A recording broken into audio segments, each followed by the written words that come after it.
Alabado sea el santo nombre de nuestro Señor Jesucristo, único digno de recibir la gloria, la honra, la alabanza, la adoración y la exaltación desde ahora y por los siglos de los siglos. Amén.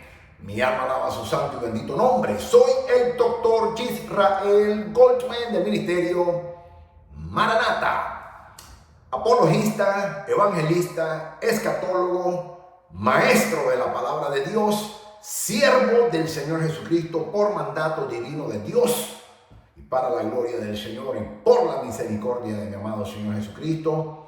Desde el estado de la Florida, ya estamos aquí en Florida, en Fort Walton Beach, Florida, Estados Unidos de América. Dios reubicó el ministerio Maranata y nos sacó de Texas hace un par de semanas y ya estamos aquí en Fort Walton Beach, en Florida. Así que gloria a Dios que ya pudimos hacer los ajustes que necesitamos. Estamos en eso todavía, pero ya hoy empiezo con la continuación de nuestro estudio de evangelismo. Muchos me han mandado mucha retroalimentación y me han puesto en evidencia de que les estamos, para la gloria de Dios, edificando y que están ganando almas para Cristo. Y eso es el objetivo del Ministerio Maranata y en especial en este estudio nuevo que ya empezamos. Hoy vamos a ver la clase número 5, el estudio de evangelismo.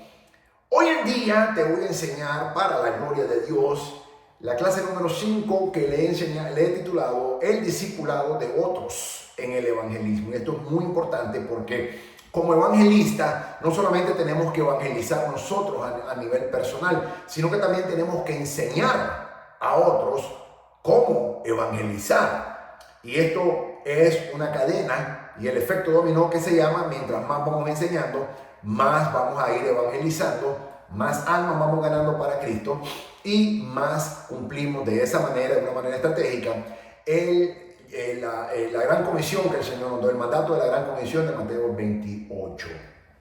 Así que el día de hoy voy a abordar lo que le he titulado el discipulado de otros en el evangelismo. O sea que tú y yo, como evangelistas, tenemos que discipular a otros para hacerlos evangelistas. Y esa es la enseñanza de este día. Así que vamos a orar. Padre, en el nombre de Jesús te damos la gloria, te alabamos, bendecimos, te glorificamos, Señor, por tu infinita misericordia. Padre, en el nombre de Jesús, yo te pido, Señor, que te glorifiques en todos mis hermanos y hermanas, en todas las diferentes partes del mundo, no solamente aquí en los Estados Unidos, donde estén viendo, donde llega la plataforma social del Ministerio Maranata, Señor amado, para que usted, con tu Espíritu Santo, Señor, edifique a través de estas enseñanzas que usted me ha dado a mí, a tu pueblo, y que ellos, y también yo, y todos nosotros, podamos ser evangelistas eficientes para la gloria de tu nombre y cumplir el mandato divino de Dios de la gran comisión según Mateo 28, versículo 18 al 20, lo cual ya hemos estudiado que no es opcional, es un mandato divino de Dios, lo que significa que es obligatorio para todos los cristianos, no solamente para los evangelistas. Todos los cristianos hemos sido llamados a ser evangelistas, a evangelizar. Y por esa manera, amado mío, yo, en el nombre de Jesús, te doy la gloria de antemano por todo lo que estás haciendo. Padre, y te lo pido en el nombre de Jesús para que todos mis hermanos y mis hermanas que están ahora mismo estudiando conmigo aquí en el Ministerio Maranata sean evangelistas eficientes, capacitados, estratégicos, intencionales, con educación evangelística, con fundamento bíblico evangelístico, y que podamos ser eficientes en cumplir el mandato de la gran comisión en el nombre de Jesús, haciendo discípulos a todas las naciones, bautizándolos en el nombre del Padre, el Hijo y el Espíritu Santo y enseñándole todo lo que nos ha enseñado usted en el nombre de Jesús. Amén. Mi alma alaba tu santo y bendito nombre. Ok, mis amados, entonces de esa manera, sencillamente, hoy voy a ver por qué debería ser una meta capacitar a otros para evangelizar. Fíjate, yo profesionalmente soy un capacitador profesional. Yo soy para la gloria del Señor, lo digo, soy un académico. Y lo que yo hago es enseñar. Amo enseñar, me fascina enseñar. Dios me llamó a ser evangelista, pero también Dios me llamó a ser maestro. Y hay 3 ministerios que son muy poderosos De hecho, en 1 Corintios capítulo 12, en la parte final, creo que es el versículo 28 en adelante, habla de 3 ministerios, el apóstol Pablo, que Dios pone dentro de los que son los miembros del cuerpo de Cristo. Uno son los apóstoles, que fueron ellos, ya no hay más apóstoles. El apóstol Juan fue el último apóstol en morir, y el apóstol Pablo fue el último apóstol en vida, en ser llamado, pero el último apóstol en morir fue el apóstol Juan, que murió aproximadamente en el año 100 de nuestra era. Bíblicamente hablando, esos fueron los únicos y verdaderos apóstoles. Pero luego habla el apóstol Pablo de que no solamente Dios pone apóstoles, que fueron ellos, los fundamentos de la iglesia, los pilares de la iglesia de nuestro Señor Jesucristo, sino que también pone profetas, estos son los segundos. Y el tercero habla de maestros, no menciona pastores, habla de maestros. O sea que para Dios es vital el ministerio del maestro, tanto como el profético, porque la función y el deseo de Dios es que el pueblo de Dios aprenda la palabra de Dios, pero si no hay maestros no pueden aprenderla. Entonces es vital de que tú y yo nos convirtamos en verdaderos maestros bíblicos para la gloria del Señor. Entonces, ¿por qué debería ser una meta el capacitar a otros para evangelizar? Bueno, sencillamente hay muchas áreas en las que necesitamos ayuda como cristianos. Piensa en tu madurez espiritual. ¿Cómo lo harías con una persona? Un bebé no nace con ninguna destreza significativa. A mí me dice la gente, Dr. Goldman, ¿los maestros nacen o se hacen? Se hacen, no nacen, se hacen. Yo no era maestro. A mí Dios me hizo y luego yo en mi corazón me dispuse como hebras en enseñar la palabra de Dios. Entonces, los maestros no nacen, se hacen. Dios nos hace y yo te estoy haciendo también a través de la unción que el Señor me ha dado y el llamado que Dios me ha dado como maestro, que es enseñarte a enseñar, a capacitar al cuerpo de Cristo. Entonces, los maestros no nacen, los maestros no nacemos, los maestros nos hacemos, nos hace Dios y también hombres y mujeres que Dios pone en nuestro camino.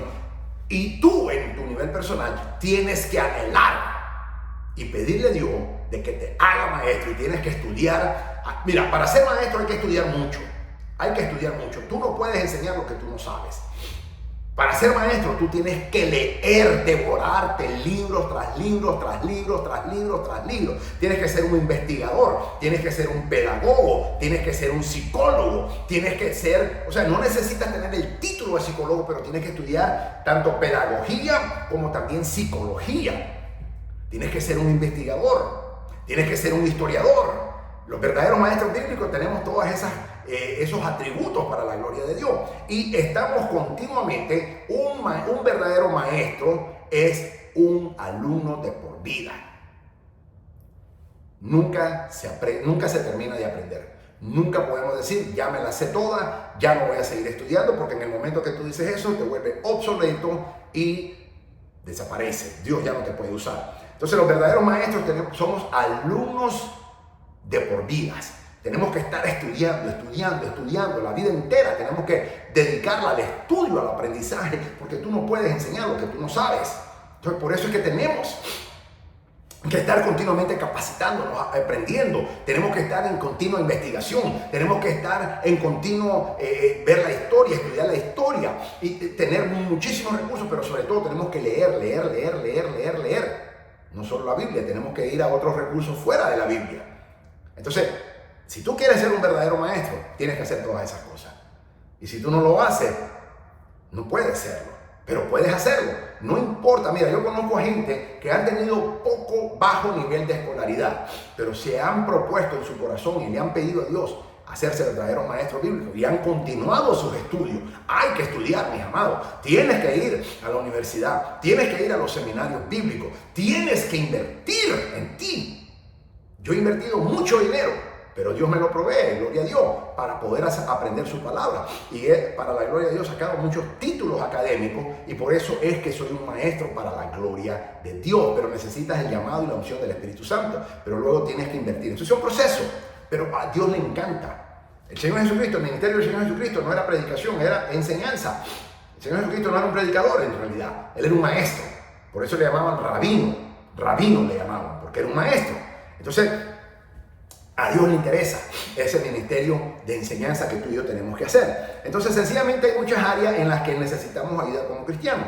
Piensa en tu madurez espiritual, cómo lo harías con una persona. Un bebé no nace con ninguna destreza significativa. No puede hablar, no puede gatear, ni siquiera levantar la cabeza con firmeza. Necesita ser alimentado por la madre, alimentado, limpiado, mantenerse abrigado y protegido. A medida que el bebé crece, aprenderá a sentarse, progresar de la leche de los alimentos sólidos, sonríe y ríe. Lo que va a pasar de dormir mucho a gatear mucho, correr, saltar en el sofá. Y todo eso, ese proceso lo hizo por sí solo. Por supuesto que no, estaba la madre, especialmente la madre. Por eso la madre es tan especial, es tan especial. A veces los padres ayudamos, pero verdaderamente es la madre, el papel principal es la madre, pero no es la responsabilidad de la madre, es de ambos, pero es la madre. Dios la ha capacitado a mis hermanas, a ustedes las mujeres, Dios las ha capacitado de una manera impresionante. Y los hombres tenemos que involucrarnos, pero el papel del hombre es protector, proveedor. Tenemos que instruir en la palabra de Dios. Tenemos diferentes roles, no podemos hacer lo mismo porque Dios nos diseñó diferente. Sin embargo, compartimos la responsabilidad en nuestros hijos de la misma manera. Algunos hermanos, como la hermana Sandra, por ejemplo, allá en Nicaragua, ella dice que yo soy su padre espiritual. Pues yo no le ando diciendo a la gente que me llame padre espiritual. Pero si me quieren llamar, pues gloria a Dios, es un privilegio que Dios me lo da. Pero en el transcurso de todos los años que he estado ministrando la palabra de Dios, Dios me ha permitido enseñar a muchas personas y le doy la gloria al Señor por eso. Así que no te estoy diciendo con esto que me tienes que llamar padre espiritual, no, de ninguna manera.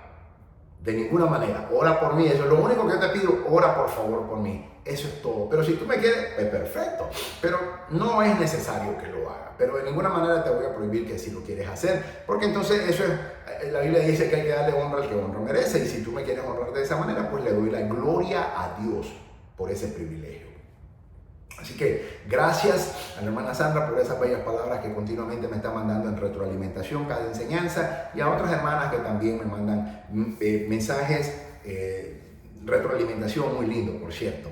Y yo con amor te enseño, con amor, con pasión, con fervor, con celo te enseño, porque yo soy celoso de la palabra de Dios, y de esa manera yo te enseño, mis amados, porque reconozco, como dice Santiago 3:1, que los maestros que enseñamos la palabra de Dios seremos juzgados con mayor severidad. Y por eso soy celoso de la palabra de Dios.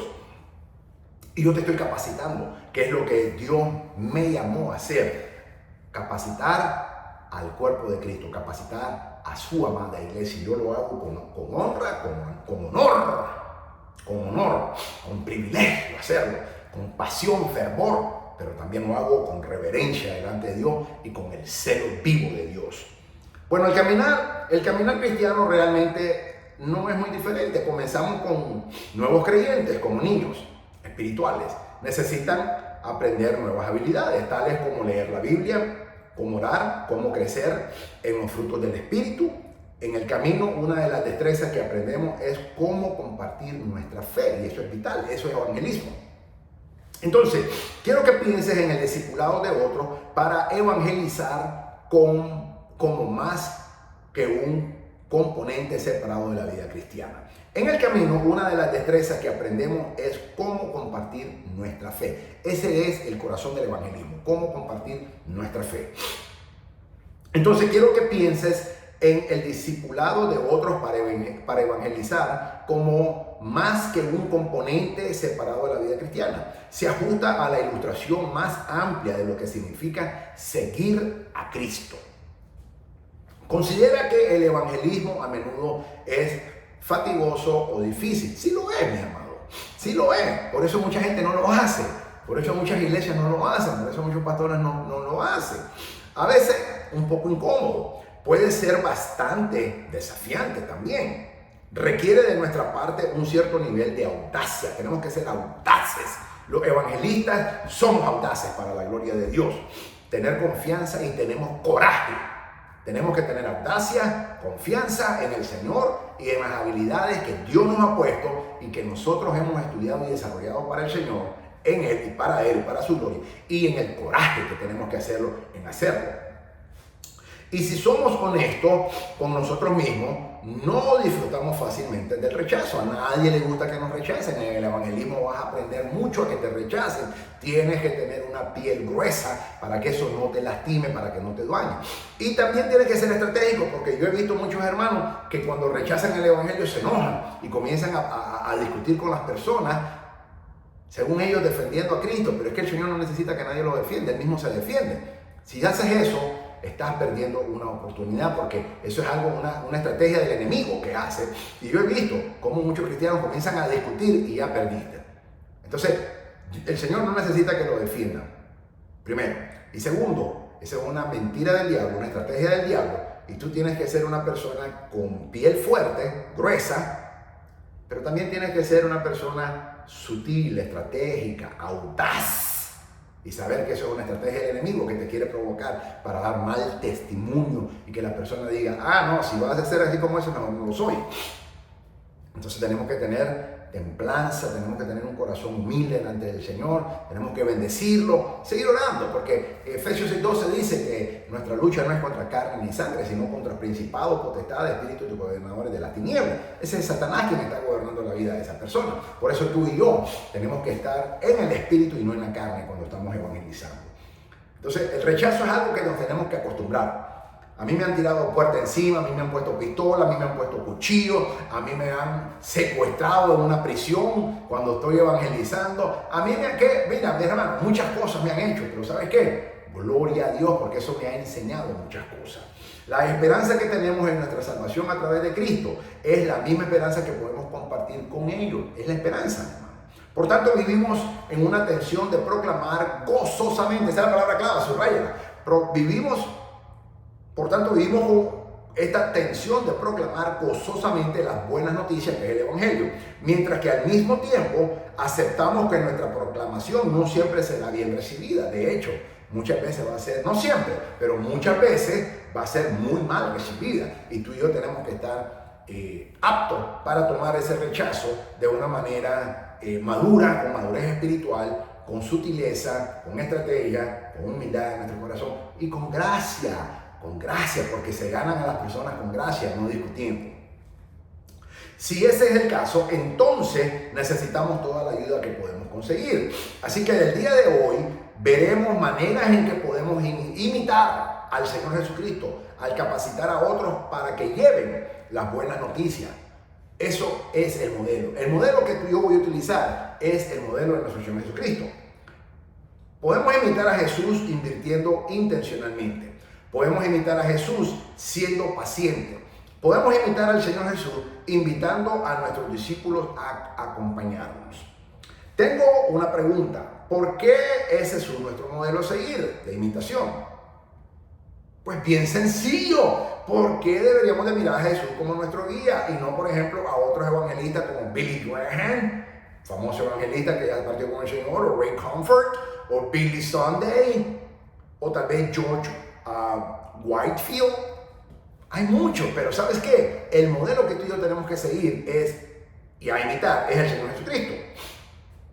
La Biblia proporciona todo lo que necesitamos para vivir una vida cristiana, en primer lugar. Nuestro Señor Jesucristo es nuestro ejemplo perfecto, porque nunca se equivocó, nunca hizo un error, nunca cometió pecado. Por eso Él es el ejemplo perfecto, el fundador y el perfeccionador de nuestra fe. Jesucristo, nuestro amado Señor, Él es el ejecutor del plan eterno de Dios para salvar a la humanidad. Y nuestro Señor Jesucristo es el más grande evangelista que haya caminado sobre la faz de la tierra desde que el mundo fue creado. Por eso es que lo tenemos que imitar a nuestro amado Señor Jesús. Ahora bien, no podemos abordar todo lo relacionado al discipulado en la clase de hoy. Tampoco podré cubrir todo lo pertinente al evangelismo en la clase de hoy. Es mucho que cubrir, pero te lo voy a sintetizar de una manera muy estratégica. El discipulado es multifacético y no trata solamente acerca del evangelismo, pero es ciertamente parte del evangelismo. Así que vamos a dar inicio ahora mismo. Ok, número 1. Imita al Señor Jesucristo seleccionando algunas personas. Fíjate que el Señor Jesucristo fue estratégico. Él seleccionó 12 seleccionó. Tú y yo tenemos que aprender a seleccionar. Yo no es a cualquiera que estudio, que escojo para que sea mi alumno. Yo enseño en las plataformas sociales, pero ya a nivel más interacción personal, soy muy estratégico, altamente selectivo a quien escojo. ¿Por qué? Porque así lo hizo nuestro Señor Jesucristo. Entonces, durante el ministerio que el Señor Jesucristo de 3 años y medio, tuvo cientos, si no miles de seguidores. A menudo leemos en los relatos del Evangelio que multitudes se agolpaban, seguían y presionaban al Señor Jesucristo. Todos los evangelios dicen eso. Por ejemplo, Mateo 9, versículo 23-25 leemos: al entrar Jesús en la casa del principal, viendo a los que tocaban flauta y la gente que hacía alboroto, les dijo: apartaos, porque la niña no está muerta, sino duerme. Y se burlaban de él. Pero cuando la gente había sido echada afuera, entró y tomó de la mano a la niña y ella se levantó, la revivió. Marcos 5:24 dice: y le seguía una gran multitud y le apretaban. Marcos 12:37 dice: y gran multitud del pueblo le oía de buena gana. Lucas 6:17 dice: en compañía de sus discípulos y de una gran multitud de gente de toda Judea, de toda Jerusalén y de todas las costas de Tiro y de Sidón. Lucas capítulo 19, versículo 37 dice: toda la multitud de los discípulos, gozándose, comenzó a alabar a Dios a grandes voces por todas las maravillas que habían visto hacer por el Señor Jesucristo. Lucas 23:27 dice: y le seguía gran multitud del pueblo y de mujeres que lloraban y hacían lamentación por él. Juan capítulo 6, versículo 2 dice: y le seguía gran multitud porque veían las señales que hacía en los enfermos. Gloria al santo nombre de nuestro Señor Jesucristo, a quien mi alma alaba y glorifica, al amado de mi alma, al Rey de Reyes, al Señor de Señores, que un poquito más, y el que haga venir vendrá y no tardará, dice Hebreo 10:37. Y tú y yo es mejor que vivamos nuestra vida cristiana bajo ese principio todos los días, esperando la eminente retorno de nuestro Señor Jesucristo por su amada iglesia, según Él lo prometió. Juan capítulo 14, versículo 2 al 3, que donde Él vendría por nosotros a preparar moradas en la casa del Padre, moradas celestiales, para después Él venir a buscarnos, a buscar a su iglesia amada. Además, en los relatos de los 4 evangelios también vemos que el Señor Jesucristo escogió intencionalmente y específicamente a 12 discípulos, a quienes mantuvo particularmente cerca de él. Primero discípulo dice Mateo capítulo 4, 18 al 22, que fueron los apóstoles, con la excepción de Judas Iscariote. Judas Iscariote nunca fue apóstol.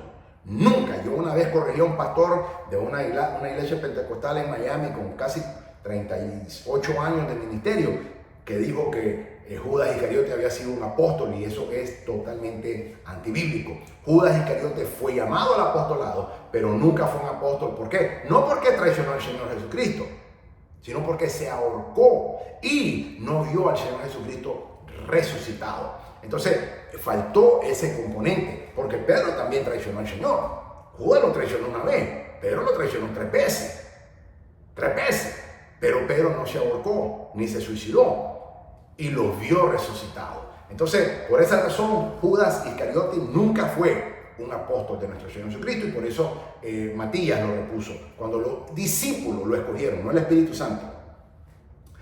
Entonces, los primeros discípulos dice también Marcos capítulo 1, versículo 16 al 20, y Marcos capítulo 3, versículo 13 al 19. Primero discípulos también aparecen en Lucas capítulo 5, versículo 1 al 11, que fueron los primeros 11 apóstoles, y luego el Espíritu Santo llama al apóstol Pablo en Hechos capítulo 9. Lucas capítulo 6, versículo 13 al 16 habla también. Juan capítulo 1, versículo 35 al 51 habla de los primeros discípulos. En realidad fueron discípulos primero, no fueron apóstoles, fueron discípulos. Hasta el día de Pentecostés es cuando el Espíritu Santo los bautiza y los promueve al apostolado. Miremos el relato en Lucas capítulo 6, versículo 13 al 16. Y cuando era de día llamó a sus discípulos y escogió a 12 de ellos, a los cuales también los llamó apóstoles. Pero el verdadero llamado o ministerio apostólico de Dios comenzó en Hechos capítulo 2, el día en que viene el Espíritu Santo y los bautiza. Ese día fue. A Simón, a quien también llamó Pedro, a Andrés su hermano, Jacobo y Juan, Felipe y Bartolomé, Mateo, Tomás, Jacobo, hijo de Alfeo, Simón llamado Celote, Judas, hermano de Jacobo, y Judas Iscariote, que llegó a ser el traidor. Y si profundizamos aún más en los 12, veremos que Jesús escoge a 3. Dentro de esos 12, ahora el Señor selecciona a 3. ¿Quiénes fueron? Santiago, Juan y Pedro. Con quienes específicamente tenía una relación mucho más íntima, más cercana. El Señor Jesús lo lleva consigo a la montaña donde son testigos de la transfiguración. Es la misma transfiguración que recuerda el apóstol Pedro cuando lo menciona en su carta en 2 de Pedro, capítulo 1, versículo 17. Es el momento en que Jesús permitió que Santiago, Juan y Pedro lo vieran hablando ¿con quién? Con Moisés y Elías, que precisamente esos son los 2 testigos que habla Apocalipsis capítulo 11. Por eso vinieron, ya ahí el Señor Jesucristo les dio instrucciones, qué es lo que tenían que hacer cuando vengan en la gran tribulación, en Apocalipsis capítulo 11. Y en el que escucharon la voz de Dios, el Padre, llamar a Jesús su Hijo amado, su escogido. Bueno, quizás estás pensando, no soy Jesús, el Dios hombre, el Mesías, y ciertamente no tengo apóstoles y nunca me he transfigurado. ¿Qué tiene esto que ver conmigo? Mucho. Porque es en el que lo hizo. Tú y yo no lo somos. Él es el Señor Jesucristo. Entonces, esa es la verdad. No somos Jesús. Eso absolutamente nunca seremos como Jesús. Nunca, mi amado. Aunque hagamos lo que hagamos, nunca. Porque hay muchos predicadores, pastores, evangelistas que se igualan al Señor Jesucristo. Esto es del evangelio de la prosperidad y la sanidad. Se igualan al Señor Jesucristo y eso es una blasfemia. Tú y yo nunca nos podemos igualar a nuestro Señor Jesucristo. ¿Qué dijo Juan el Bautista? Es necesario que yo mengue para que usted crezca, Señor. Y por eso es que nunca podemos estar al mismo nivel de nuestro Señor Jesucristo. Tampoco hay ningún apóstol con A mayúscula caminando hoy por la tierra. No existen los apóstoles. ¿Okay? Existe el ministerio apostólico, pero no hay apóstoles ya. Esa oficina está cerrada, ya eso no existe. El último apóstol en ser llamado fue el apóstol Pablo, Hechos capítulo 9. Y el último apóstol en morir fue el apóstol Juan en el año 100 de nuestra era. No obstante, creo que podemos obtener algo de sabiduría práctica del ejemplo de nuestro Señor Jesucristo.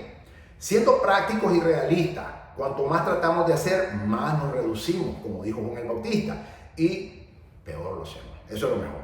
Debemos ejercer discernimiento y sabiduría en nuestra toma de decisiones para determinar cuándo, dónde y con quién invertir nuestro tiempo. Nuestro tiempo es un valioso recurso, valioso y precioso, que nunca se puede reponer y no lo podemos desperdiciar con una persona que no es la persona que Dios nos pone, y debemos administrarlo de una manera eficiente. El Señor Jesucristo fue completamente Dios y sin embargo completamente hombre durante su ministerio. Vivió las mismas 24 horas que vivíamos y que tú y yo vivimos actualmente. Comió, trabajó, durmió. Entonces, al igual que nosotros, tuvo que tomar decisiones sobre cómo invertir su tiempo y especialmente con quién hacerlo, así como tú y yo lo tenemos que hacer también. En realidad, hay mucha libertad en disciplinarnos para tomar decisiones como esta. Ahora bien, esto puede significar que tenemos que hacer sacrificios. Nos comprometemos con ciertas cosas para hacerlas bien a expensas de otras cosas para abandonarlas. Entonces, el día siempre va a tener 24 horas. Entonces, tenemos que saber manejar esas 24 horas. De hecho, es probable que para la mayoría de las cosas en la vida que valga la pena perseguir haya un costo o un sacrificio que debe hacerse. Ok, vemos ejemplo de esto en otra parte. Un atleta olímpico sacrifica años de insomnio matutino y actividades sociales para tener la oportunidad para ganar una medalla de oro. Alumnos que estudian todas las noches durante semanas para asegurarse de obtener la calificación que necesitan. Yo le decía a una persona una vez que cuando uno estudia en la universidad, aparte de todas las horas que uno estudia en la universidad, cuando uno está en un grado de maestría, aparte de todos los estudios que ella hizo en la clase, ya sea virtual o física, aparte uno tiene que invertir mínimo 20 horas semanales. 20 horas. ¿Cuánto significa eso? Un promedio de 3 horas por día para estudiar. ¿Ok? 3 horas por día, 20 horas a la semana, aparte de la enseñanza, de la cátedra que ya estudió uno, tiene que invertir 20 horas adicionales. Entonces el alumno sacrifica todo lo que nos hemos graduado en las universidades. Sabemos de las noches de insomnio, que no dormimos, que nos quemamos las pestañas, otros botamos el cabello como yo, otros, en fin, muchas cosas. Pero esa es parte del sacrificio que tenemos que hacer, ¿ok? Algunas veces las madres voluntariamente sacrifican sus carreras durante un periodo de tiempo para invertirlos con sus hijos. Yo conozco mujeres que dejan de trabajar a veces 2 o 3 años para estar cuidando a sus hijos, a veces más tiempo, y después regresan a la fuerza laboral. O sea, un sacrificio muy lindo, muy noble que hacen las hermanas, las mujeres, no solo hermanas, muchas mujeres cristianas y no cristianas. Y discipular a los primeros años. Podremos enumerar muchos más ejemplos. En el caso único de nuestro Señor Jesucristo, una cosa que también notamos acerca de Él es que no descuidó al resto del mundo. No, todavía vemos que se preocupó y tuvo compasión por los demás. O sea, no es que Él vivió solamente para los 12, Él tuvo compasión para todo el mundo, pero invertía una buena cantidad de tiempo en estos 12 y luego en esos 3 en particular. Para que el ministerio de Jesús fuera efectivo, Él seleccionó a un grupo perteneciente a la clase obrera y pasó todas sus horas de vigilia con ellos. No eran hombres notables, no habían logrado nada digno de nuestra admiración, pero Jesús pasó tiempo con ellos. Eso debería darnos esperanza y consuelo. Ahora, si tomamos el ejemplo del Señor Jesucristo y sus discípulos y aplicamos los mismos principios a nosotros mismos, ¿qué aspecto tendría? Bueno, vamos a ver esta pregunta. Tengo curiosidad. ¿Te gustaría compartir cómo han sido algunas de tus relaciones de tus discípulos, si has tenido, o alumnos? Discípulos significa alumnos. ¿Algún conocimiento que te gustaría compartir con la clase? Yo conozco muchos de mis alumnos, muchos te puedo decir. Si tú nunca has enseñado a nadie, pues no puedes contestar a esta pregunta, pero cuando ya lo hagas vas a aprender a hacerlo. Ok, para mí todas mis relaciones de discípulos son con otros hombres. Algunos son mayores, otros son menores, algunos están casados, otros están solteros, pero personalmente no tengo una preferencia. En general, intento hacer un horario regular todas las semanas para reunirme con cualquiera que esté interesado en crecer en el Señor. Yo no enseño a mujeres privadas, yo enseño a hombres. Enseño a mujeres en grupos, eso sí, en grupos, pero nunca uno a uno. Un hombre nunca puede estar enseñando a una mujer a menos que sea su esposa o que sea su comprometida, su novia, su comprometida con la que te vas a casar, la única manera. Pero un ministro, un maestro no puede estar enseñándole, un hombre no puede estar enseñando a una mujer no le puede estar enseñando a un hombre. El hombre le enseña a los hombres, la mujer le enseña a las mujeres, así de sencillo. La única mujer que el hombre puede enseñar es su esposa. A menos si es tu hermana en la carne, es diferente. ¿Ok? O tu hija, lógicamente, porque hay un grado sanguíneo. Pero si no es la única mujer que tú puedes enseñar, hombre, es tu esposa o la que va a ser tu esposa. Mujer, tú no puedes enseñar a ningún hombre. Absolutamente prohibido. Prohibido. Mujer enseña a mujeres, hombres enseñan a hombres. Los hombres enseñamos a los hombres, las mujeres enseñan a las mujeres. El Señor Jesucristo, ¿a quiénes les enseñó? No les enseñó a las mujeres, les enseñó a los 12 hombres. 12 hombres les enseñó.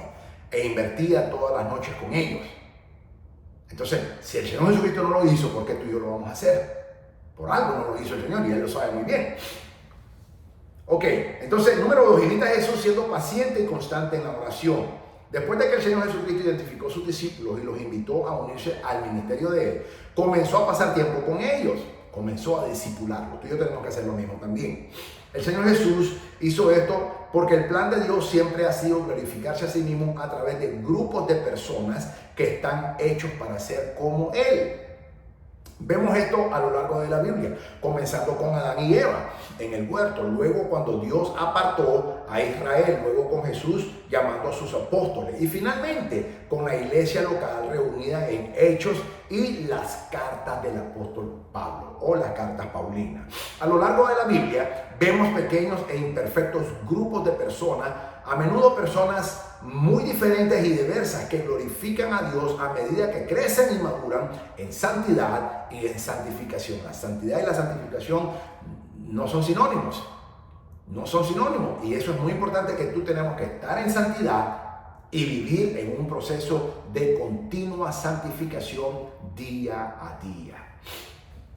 Mientras que actúan, miran, hablan, caminan y viven como lo hacía el Señor Jesucristo. Cuanto más tiempo pasamos con Dios, más nos parecemos a Dios.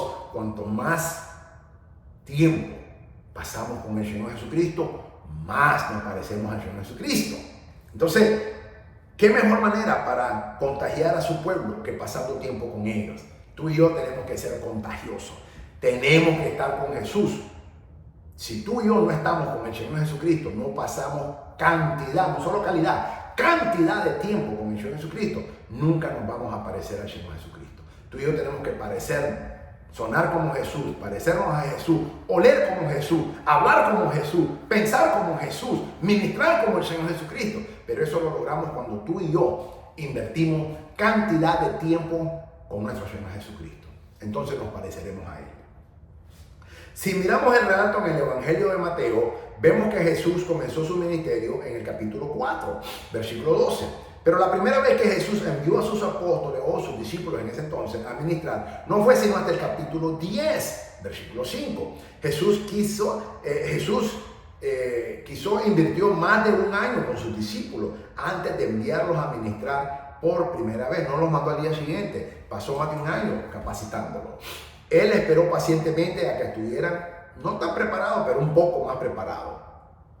Porque vemos que aún en el Getsemaní, cuando están arrestando al Señor, los discípulos todavía no estaban listos, sino hasta el día de Pentecostés, Hechos capítulo 2, cuando el Espíritu Santo los bautiza, y es cuando finalmente ya ellos, el Espíritu Santo les dio el poder de Dios, y ahí es cuando ellos cambiaron, y por eso Dios los promueve de discípulos a apóstoles a ellos. E incluso después de pasar todo ese tiempo escuchando, mirando y aprendiendo de Jesús, el Cristo, el Dios hombre, el ministerio no siempre fue bonito y refinado para los apóstoles. Miremos a Pedro, por ejemplo. Pedro, la noche que entregaron al Señor, ¿qué hizo? Lo negó, maldijo incluso, 3 veces lo maldijo, negó y todo. Después que había dicho que iba a morir hasta por él, que iba a ir no solo a la cárcel, sino hasta la muerte con él. Entonces, vemos que aún después de 3 años y medio todavía no estaban preparados, pero el Señor los había preparado. Pero por eso Él les dijo, es necesario que yo me vaya para que venga el Consolador, el Maestro, el que les va a terminar de enseñar lo que yo ya empecé, que es ¿quién es el Espíritu Santo? Por supuesto. Mi alma alaba su nombre. Con los relatos de los evangelios vemos a Cristo corregir y reprender a los apóstoles en múltiples ocasiones, por una variedad de razones. Por ejemplo, los apóstoles egoístas que querían sentarse a la derecha y a la izquierda de Jesús. ¿Quiénes eran? Juan y Jacobo, su hermano, los hijos del trueno que le llamaban. Vino la madre y le dice, te puedo hacer una petición. Mujer, no sabes lo que estás pidiendo, pero ok, que cuando tú estés en tu reino, quiero que Juan esté a tu derecha y Jacobo esté a tu izquierda. Y el Señor le dijo, no sabes lo que estás pidiendo, de mi popa vas a poder tomar, pero no corresponde a mí dar ese privilegio, sino al Padre. Entonces, esos eran los egoístas, ¿ok? Que querían estar a la derecha y a la izquierda del Señor Jesucristo sentado. Ok, por eso dicen muchos de que por eso Jacobo fue el primero en morir y Juan fue el último en morir, ¿ok? Bien, entonces, de Jesús en el cielo, cuando los apóstoles se enorgullecen porque tenían la capacidad de hacer señales y maravillas, pero el Señor Jesús les dice que se alegren de que sus nombres estén escritos en el libro de la vida. Sin embargo, Jesús siempre es paciente con ellos. Solo miremos el capítulo 8 en el Evangelio de Marcos. Vemos 2 ejemplos. En Marcos 8, versículos 16 al 21, los discípulos claramente no entienden las enseñanzas de Jesús. Y luego en Marcos capítulo 8, versículos 32 y 33, Jesús reprende a Pedro.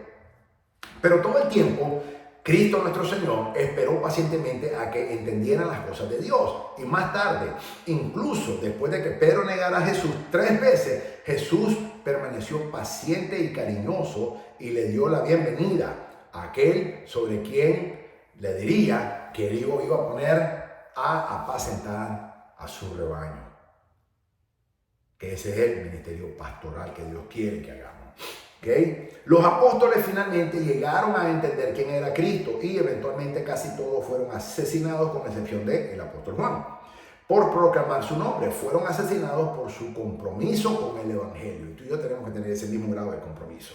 Además de ser paciente con sus discípulos, Jesús también oraba por ellos. La oración de Jesús, Juan capítulo 17, nos da una hermosa visión del afecto, amor que Cristo tenía por sus apóstoles al orar por ellos antes de que Él saliera del mundo y al orar por las personas a quienes predicarían el evangelio. Te animo a que meditar sobre la oración de Jesús en Juan capítulo 17. Es tan rica y fascinante.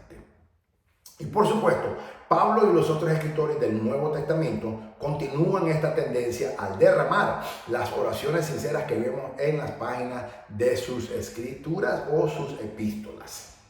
En el libro de Don Carson, llamado A Call to Spiritual Reformation, un llamado a la reforma espiritual que ahora se llama Praying with Paul, orando con Pablo, es una maravillosa colección y meditación sobre las oraciones de Pablo. Si deseas orar mejor por tus hermanos y hermanas en Cristo, te recomiendo encarecidamente este libro. Al discipular a otros y alentarlos en su evangelismo, debemos imitar a Cristo siendo pacientes con ellos y orando por ellos y por su evangelismo. Yo oro por ustedes, yo oro a Dios por ustedes. Tal vez algunos conozco, a otros, a la gran mayoría no los conozco, pero Dios te conoce. Y yo oro a Dios por ti, por ti mi hermana, por ti mi hermano. Yo estoy orando continuamente al Señor para que el Señor te ayude a hacerte un evangelista eficiente, estratégico, educado en las escrituras bíblicas para la gloria de Dios. Incluso más que eso, pocas veces me he sentido más amado que cuando realmente estaba luchando con el evangelismo. A veces yo orar por mis hermanos, ustedes que están estudiando conmigo, mis alumnos, eso me da fuerzas a mí para que sepa y me motiva a seguir enseñando y evangelizando yo mismo también. Cuando los discípulos de Jesús vieron su amor por las personas y su corazón por los perdidos, su pasión creció también. Por eso es que es fundamental que el alumno mire a su maestro de esa manera.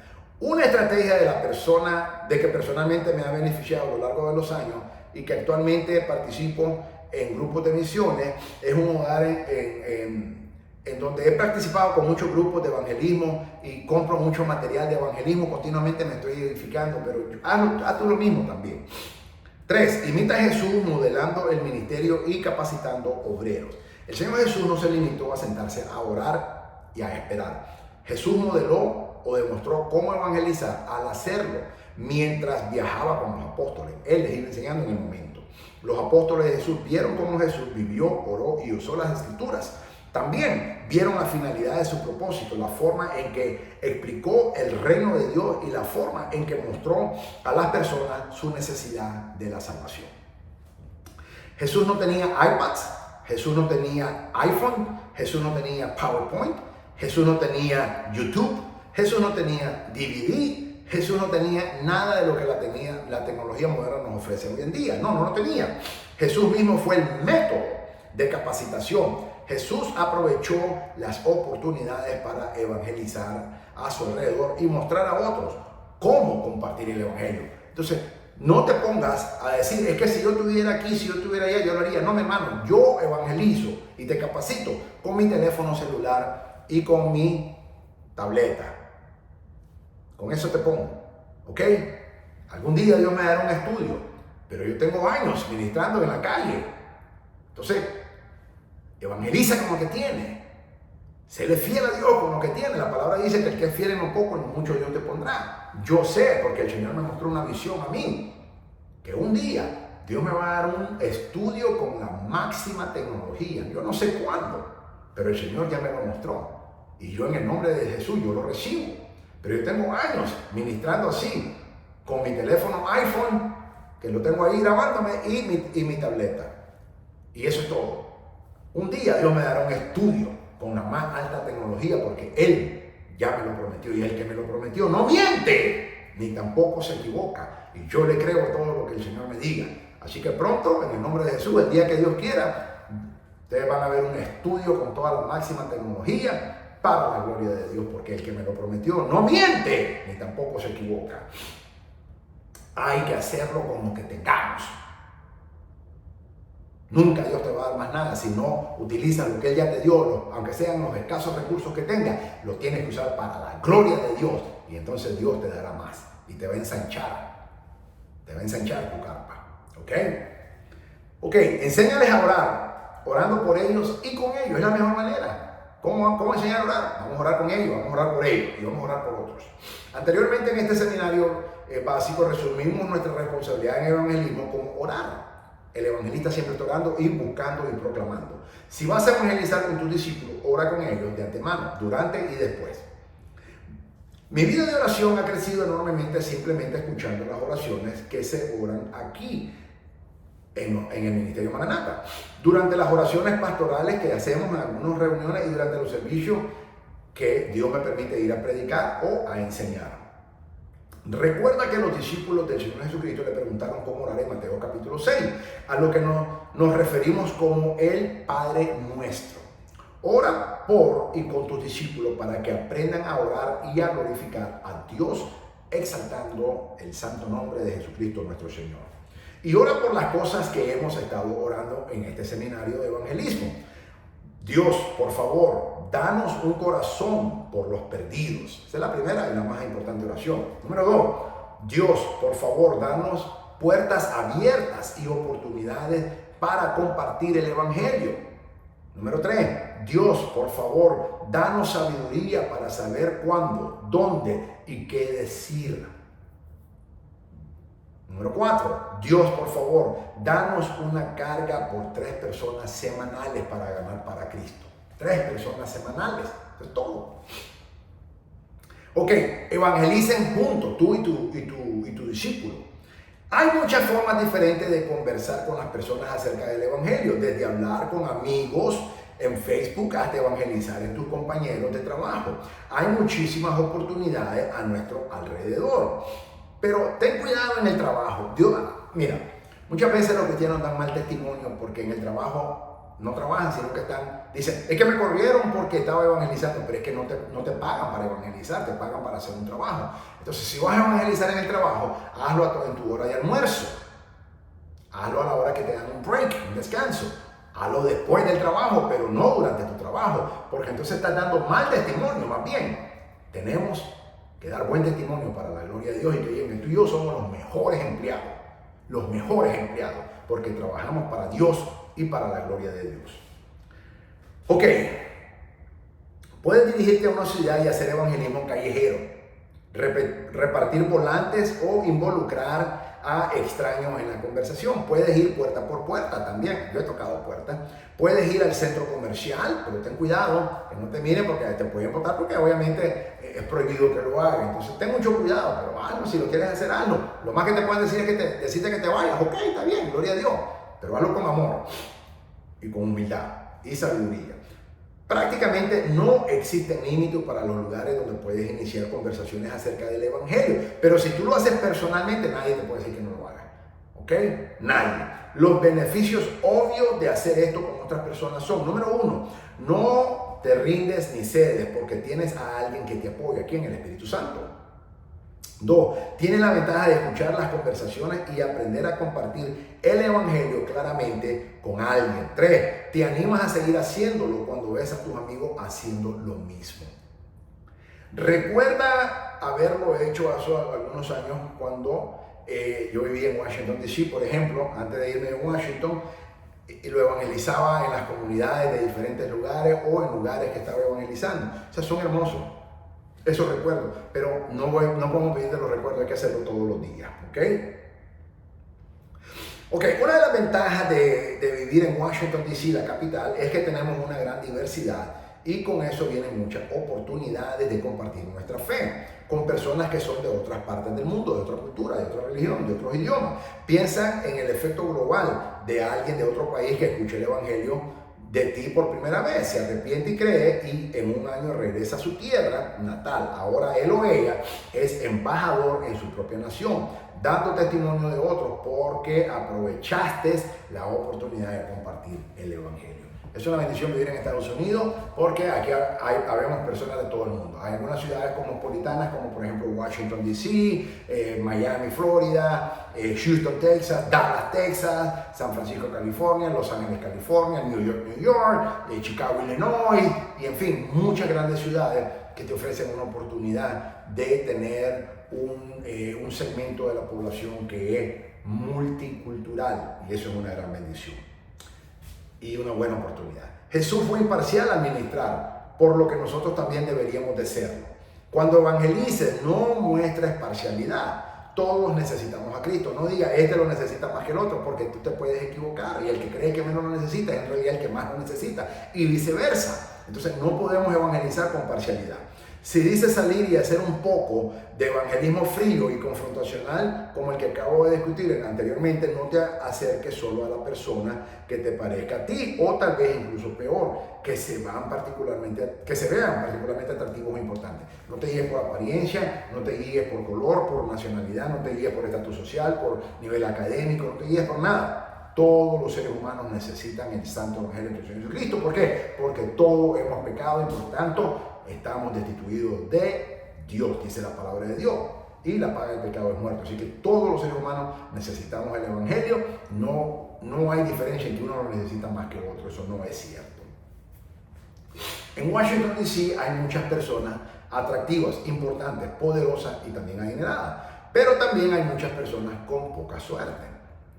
Comparte el evangelio con todos. Piensa en Jesús. Él compartió el evangelio con un joven rico, pero luego también compartió el evangelio con una mujer samaritana, la cual fue escandaloso en su época.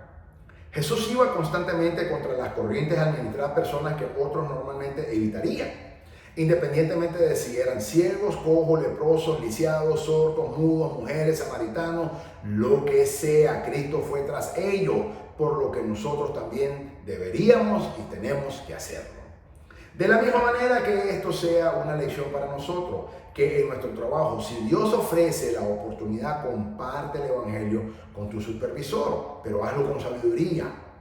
Hazlo con sabiduría, de una manera muy estratégica. Hagámoslo. Si Él te brinda la oportunidad, ahí aprovéchala de compartir el evangelio con pasantes o con conserje. Hazlo. Yo le hablaba en el baño a personas que están limpiando el baño en ese momento, a caballeros que están limpiando el baño. Yo les presento el evangelio. También en muchos lugares, pero hazlo con sabiduría. Hazlo. El suelo está nivelado al pie de la cruz y cuando llegamos al cielo no va a importar qué tipo de trabajo teníamos en la tierra. Esto es muy importante. Jesús comisionó a sus discípulos y los envió. De la misma manera que Jesús envió a sus 12, luego envió a 72 y después a todos y cada uno de nosotros a través de la gran comisión que está en Mateo capítulo 28, versículo 18 al 20. Alienta a tus discípulos a salir y a replicar ese mismo modelo. Por la gracia de Dios, nuestro Señor nos ha permitido poder dar enseñanza a ti que nos estás viendo. Y eso nos llena de gozo y de honra para Dios y la gloria para Dios, porque estamos capacitando nuevos evangelistas para la gloria de Dios. Del mismo modo, debería alentar a nuestros discípulos a salir y a multiplicarse y replicarse. Si después de un tiempo tus discípulos no están ansiosos y emocionados para salir y modelar lo que has modelado y no los ves edificando y animados a salir y a evangelizar y a ser discípulos, entonces tal vez no ha sido muy claro acerca del objetivo del discipulado. Encarga a otros el ministerio del evangelio como Cristo lo confió a sus discípulos y luego a nosotros. Piensa en 2 Timoteo capítulo 2, versículo 2. Lo que has oído de mí ante muchos testigos, esto encarga a hombres fieles que sean idóneos para enseñar también a otros, le dijo el apóstol Pablo a Timoteo. Ese es nuestro objetivo, levantar hombres y mujeres fieles que sean capaces de enseñar a otros cómo levantar a la próxima generación de hombres fieles evangelistas. Hombres y mujeres fieles evangelistas.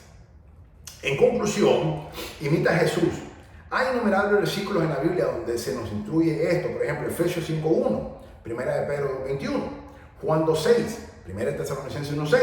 Podemos hacer Esto seleccionando algunas personas e invirtiendo intencionalmente nuestras vidas con ellos. Podemos imitar a Jesús enseñando a otros cómo evangelizar y esperar pacientemente a que acepten y que lo comprendan. Podemos imitar a Jesús para evangelismo a nuestros discípulos y orar por ellos acerca del evangelismo. Podemos imitar a Jesús, hacer que otros nos acompañen mientras evangelizamos y modelamos el evangelismo fiel para ellos. Finalmente, podemos imitar al Señor Jesucristo animando a nuestros discípulos a salir y ser evangelistas sin nosotros, y al enseñar a otros a hacerlo de la misma manera. Gloria a Dios. Aquí llego a la conclusión de la clase. Estas son las tareas que te voy a dejar. Número 1, continúa orando. Eso nunca va a parar. Número 2, comparte el evangelio. Número 3, haz que otros compartan el evangelio contigo. Esa es una nueva asignatura de la tarea que te estoy dejando. Bien, mis amados, soy el doctor Israel Goldwyn del Ministerio Maranatha, evangelista, apologista, escatólogo, maestro de la palabra de Dios, siervo del Señor Jesucristo, por mandato divino de Dios y para la gloria de Dios y por la misericordia de nuestro Señor Jesucristo, desde Fort Walton Beach, Florida, Estados Unidos. Que el Señor te bendiga, que el Señor te guarde, que el Señor resplandezca su santo, divino y poderoso rostro sobre tu vida. Y recuerda, Maranatha, el Señor viene pronto. Un poquito más y el que ha de venir vendrá y no tardará, dice Hebreos 10:37, y tú y yo tenemos que estar esperando ansiosamente ese retorno eminente de nuestro Señor Jesucristo y proclamando el evangelio a todas las naciones como nos manda en la gran comisión, Mateo 28, versículos 18 al 20, para la gloria de Dios, y que nos encuentre como buenos obreros y que seamos remunerados para la gloria del Señor. Dios te bendiga, Dios te guarde. Mi alma alaba a Jesús. Bendito sea el santo nombre del Señor Jesucristo. Amén. Gloria a Dios.